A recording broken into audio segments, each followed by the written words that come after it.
Welcome to the only daily podcast focusing on compliance news of the day. Each morning, start your day with a cup of coffee and Tom Fox, the voice of compliance, to hear about 4 of the top compliance, corruption, or leadership stories you will need to start your day. The Daily Compliance News is a production of the Compliance Podcast Network. First, a word from our sponsor.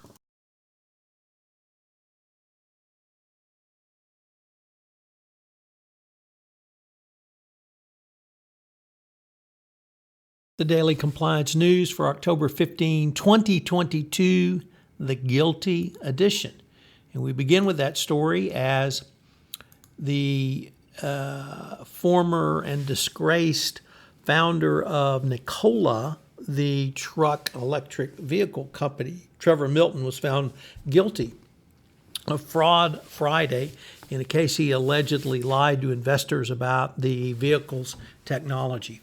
He was found guilty on 1 count of securities fraud and 2 counts of wire fraud after deliberating about 5 hours. If a jury deliberates 5 hours, that's pretty much a slam dunk win. So the prosecutor had depicted him as a con man who sought to deceive investors, and I think that is how the jury saw it.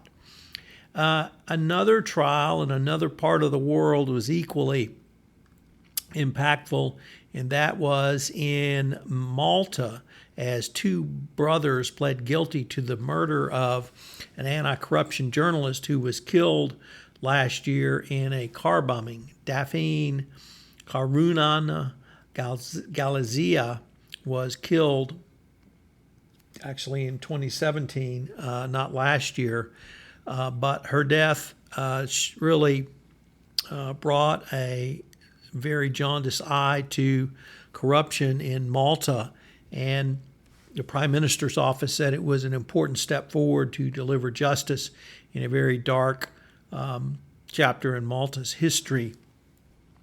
It did take 5 years to bring this case to justice, but probably to the surprise of many, Malta actually did so. Next up, more just discouraging news from the from the Federal Reserve, as the federal president of the Federal Reserve Bank of Atlanta reported on Friday he failed to previously disclose financial transactions on bank forms, including one that ran afoul of Fed rules that limited trading ahead of Federal Reserve meetings. He also failed to disclose transactions that took place during the height of the central bank's coronavirus response. He claimed that he was unaware of these trades because they were being managed by a trust, but we can only say more bad news from the Fed about what appears to be violations of their own rules and very close to insider trading. Our final story comes to us from the Wall Street Journal, Risk and Compliance Journal, Mingy Sun, who sat down for an interview with Adrienne Harris, the superintendent of the New York State Department of Financial Services.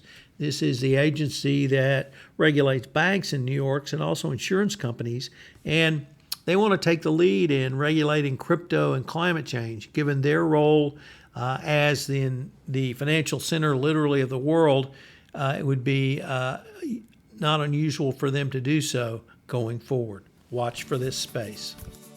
The Daily Compliance News is a production of the Compliance Podcast Network and a proud member of C-Suite Radio. Thanks so much for listening. I hope you'll join me again tomorrow.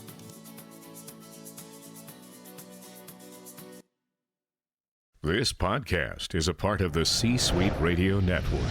For more top business podcasts, visit c-suiteradio.com.